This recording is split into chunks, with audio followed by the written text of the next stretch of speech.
अस्सलाम वालेकुम, सितारों के सफ़र पर खुश आमदीद। आज की वीडियो में हम बात करेंगे वीनस के ट्रांजिट पे जो 14 सितंबर को रात 11:16 पर लियो में हो रहा है, यानी सिंह राशि में हो रहा है। इसका इम्पैक्ट आपकी ज़िंदगी पर कैसा होगा, पैसा आएगा या पैसा जाएगा, इसमें आपको क्या चीज़ करनी होगी, इसको हम डिटेल में जानेंगे। लेकिन उससे पहले जिन लोगों को अपना मून साइन नहीं पता वो कमेंट सेक्शन में अपनी ओरिजिनल डेट ऑफ बर्थ लिखें, हम आपको आपका मून साइन बताएंगे, क्योंकि सारी रीडिंग्स मून साइन से होती हैं और मून साइन ही आप पर रूल करता है। आपके एहसास, आपके जज्बात सारे मून साइन से देखे जाते हैं, आपकी कुंडली तक मून साइन से देखी जाती है। इसके अलावा अगर आपकी ज़िंदगी में कोई मुश्किलात हैं, कारोबार से रिलेटेड, पोस्टिंग से रिलेटेड, इंटरव्यूज़ पे इंटरव्यूज़ दिए जा रहे हैं लेकिन नौकरी नहीं मिल रही, किस फील्ड में जाना चाहिए, क्या काम करना चाहिए, या आपकी शादीशुदा ज़िंदगी अच्छी नहीं चल रही, तो इन सारी चीज़ों के जवाबात आपको व्हाट्सएप पर दिए गए नंबर पर मैसेज कर कर अपॉइंटमेंट बुक करके मैडम एस्ट्रोलॉजर एन बख्श से मिलेंगे। वो आपको प्रॉपर वे में सीधा सही रास्ते पर गाइड करेंगी ताकि आप अपनी ज़िंदगी को बेहतर बना सकें। आइए अब बात करते हैं आपके बुर्ज की, यानी आपकी राशि की। अब बात करते हैं स्कॉर्पियो मून साइन वालों की, यानी कि वृश्चिक राशि, यानी कि बुर्ज अकरब वालों की। वीनस आपके 10th हाउस में आया है, यानी करियर में चार्म, क्रिएटिविटी और रिकग्निशन यहाँ पे मिलती है वीनस की वजह से। लोग आपकी पर्सनैलिटी और काम दोनों को नोटिस करना शुरू करेंगे इस टाइम पीरियड में। लेकिन केतु के साथ होने की वजह से करियर डायरेक्शन में कन्फ्यूजन देखने को मिलेगी। आपको लगेगा जो कर रहा हूँ उससे सेटिस्फैक्शन नहीं मिल रही। सडनली अप्स एंड डाउन्स देखने को मिलेंगे। बॉस या अथॉरिटी फिगर से मिसअंडरस्टैंडिंग्स देखने को मिल सकती हैं। जो लोग glamour, luxury, arts, fashion, finance, law, diplomacy या पब्लिक फेसिंग जॉब्स में हैं, उनके लिए ये एक मिक्स्ड फेज होगा। अपॉर्चुनिटीज भी मिलेंगी लेकिन अंदर से एम्प्टीनेस का भी सामना करना पड़ेगा। अंदर से आपको लगेगा कि यार कुछ सेटिस्फेक्शन नहीं हो रही, अंदर से खाली फील हो रहा है। इस तरह की सिचुएशंस लगेंगी। इसके लिए बेस्ट हल आपके लिए मैं बताता हूँ कि डिटैचमेंट, अपने पैशन को अपने ऊपर हावी नहीं होने देना। आप लोगों ने, आप लोग काम कर रहे हैं तो सिर्फ ये सोच के रखिएगा कि यार बस इस ज़िंदगी के लिए जो करना है वो थोड़ा बहुत करना है जिसमें हमारा गुजर बसर हो जाए। ऑटोमेटिकली जो सारी चीज़ें हैं जो आप कहते हैं कि मुझे पैसा चाहिए, मुझे कंफर्ट चाहिए, मुझे लोग पहचाने, मेरे काम को पहचाने, बॉस मेरी तारीफ करे, वो सब कुछ मिलना शुरू हो जाएगा। सिर्फ आप इस नीयत से काम करेंगे कि यार बस डेली रूटीन में अपना काम निपटाना है, ख़त्म करना है। अपने आप को नॉर्मली, जैसे आप एक बंदा होता है वो जाता है अपना टाइम टू टाइम काम करता है, प्रॉपर वे में काम करता है, ऑनेस्टी के साथ काम करता है और किसी चीज़ की लालच नहीं रखता। अगर आप इस डायरेक्शन में काम करेंगे, ये सारी चीज़ें, आपका फेम, आपका पैसा, आपकी पोस्ट, आपको रिकग्निशन, आपकी बॉस की एप्रिसिएशन, सब कुछ खुद ब खुद मिलना शुरू होगा। बिजनेस वाले अपने पार्टनरशिप्स में थोड़ा डिटैचमेंट फील करेंगे और अनप्रिडिक्टेबिलिटी फील करेंगे। आगे बढ़ते हैं, फाइनेंस की बात करते हैं तो क्रिप्टो, स्टॉक्स, लॉटरी, सट्टा, इन सारी चीज़ों को देखते हैं। 10th हाउस जो है वो फाइनेंशियली यहाँ पे ना स्टेबिलिटी आती है। वीनस यहाँ पैसा दिखाता है लेकिन केतु यहाँ पे इल्यूजन्स दे देता है। क्रिप्टो स्टॉक्स की बात करूँ तो सडनली आपको मुनाफे हो सकते हैं लेकिन आपको समझ नहीं आएगा कि कब सेल करना है, कब बेचना है और कब आपकी जो ग्रीड है, आपकी लालच है, वो आपको नुकसान दिलवा देगी। तो यहाँ पे आपको ये चीज़ समझ में नहीं आएगी, जो केतु की चीज़ें यहाँ पे एक्टिवेट हो जाएंगी।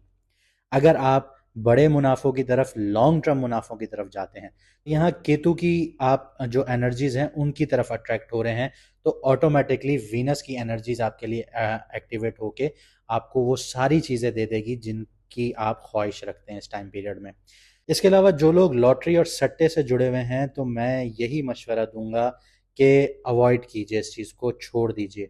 ये सिर्फ एक ऐसा मिराज बनाएगा जो रेगिस्तान में इंसान को नज़र आता है कि यहाँ तो तालाब भी है, पानी भी है, खूबसूरत बाग भी हैं, मतलब आपको ये चने के झाड़ पे चढ़ा देगा। ऐसी आपकी सोच बनेगी कि मैं बस पैसा लगाऊंगा, अगली लॉटरी का नंबर मेरा होगा, तो जो पैसा आप लगाएंगे वो भी निकल जाएगा हाथ से, अगला आप कर्जों में आ जाएंगे। तो ऐसी चीज़ों की तरफ नहीं जाइएगा इस टाइम पीरियड में। इसके अलावा जो पैसा करियर अथॉरिटी के ज़रिए आएगा उस पर ही ट्रस्ट कीजिए, सिर्फ रिस्की इन्वेस्टमेंट्स पर नहीं जाना इस टाइम पीरियड में। ये टाइम पीरियड आपके लिए अच्छा नहीं होगा। रिश्तों की बात करते हैं तो सबसे पहले सिंगल्स की तरफ आते हैं। ऑफिस या करियर फील्ड में ही किसी अट्रैक्टिव इंसान से कनेक्शन बन सकता है आप लोगों का। लेकिन केतु भी यहाँ है, तो इसमें क्लैरिटी की कमी दिखेगी आप लोगों को। यहाँ पे रिलेशनशिप अधूरा लग सकता है आप लोगों को।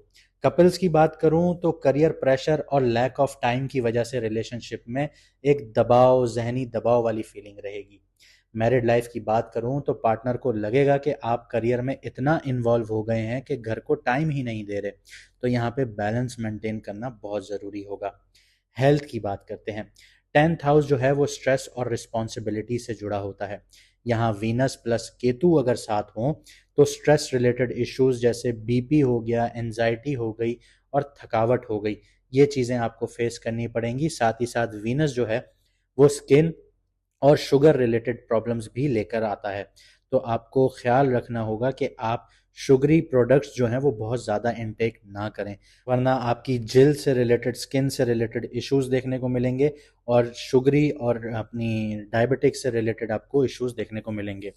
केतु जो है यहाँ पे डाइजेशन और मेंटल रेस्टलेसनेस दिखाता है, मतलब दिमाग सुकून में ना रहना और आपका जो हाजमा है वो ख़राब हो जाना। यहाँ पे ये सारी चीज़ें एक्टिव हो जाती हैं, तो आपको थोड़ा सा अपनी डाइट को लेके एहतियात करना होगा। यहाँ पे योगा कीजिए, ग्राउंडिंग प्रैक्टिसेस कीजिए, डेली रूटीन में आपकी इम्यूनिटी को ये सारी चीज़ें बैलेंस करना शुरू करेंगी। कुछ पर्सनल टिप्स दूंगा स्कॉर्पियो वालों के लिए। जो ट्रांजिट है टेस्ट होगा रिकग्निशन और डिटैचमेंट फ्रॉम स्टेटस से। मतलब आपकी अगर एक चाहत है कि मुझे इस ओहदे पे पहुंचना है, इस पोस्ट पर पहुंचना है, तो आपको वो चाहत ख़त्म करनी होगी।